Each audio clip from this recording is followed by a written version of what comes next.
ব্রাজিলকে বিশ্বকাপ জিতাতে চাইলে ব্রাজিলের কোচকে বদলান। দারিভাল জুনিয়র কোনো কাজের নয়। দারিভাল জুনিয়রকে বাদ দিয়ে ব্রাজিলের সাবেক তারকা কোচ তিতেকে চায় ব্রাজিলের সাবেক তারকা খেলোয়াড় রোনালদিনহো। এই নিয়ে যা বললেন রোনালদিনহো, তাই এই নিয়ে বিস্তারিত জানতে হলে ভিডিওটি না টেনে শেষ পর্যন্ত দেখতে থাকুন। আর আপনি যদি আমাদের চ্যানেলে নতুন হয়ে থাকেন তাহলে এক্ষুনি সাবস্ক্রাইব করে রাখুন।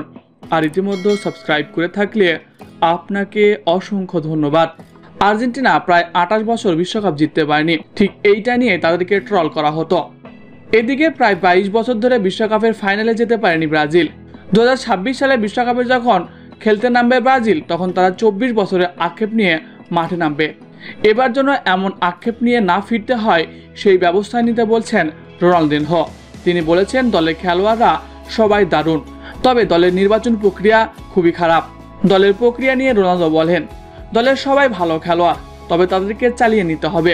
যার দারিভাল পারেনি, আমার মনে হয় তাকে দলে রেখে লাভ নেই। তার গেম প্ল্যানের অভাব রয়েছে, এই জন্য তাকে বাদ দিয়ে আমি চাই ব্রাজিলের সাবেক তারকা কোচ তিতেকে নিয়ে রোনালদিনহো বলেন, তিতেকে কেন বাদ দেওয়া হলো এটা আমি বুঝলাম না। তার তো দোষ ছিল না। বিশ্বকাপে ব্রাজিল ভালো খেলেছিল, প্রতিটা ম্যাচ দারুণভাবে জিতেছিল, তবে একটা ম্যাচ দিয়ে একটা কোচের ক্যারিয়ার কখনো বিবেচনা করা যায় না। তাই আমি চাই বিশ্বকাপের আগে তাকে যেন ফেরানো হয়। প্রিয় দর্শক, ব্রাজিলের কোচ হিসেবে কাকে দেখতে চান কমেন্ট করে জানিয়ে দিন। এছাড়াও খেলাধুলার সকল আপডেট সবার আগে পেতে হলে আমাদের চ্যানেলটি সাবস্ক্রাইব করতে ভুলবেন না। ধন্যবাদ সবাইকে।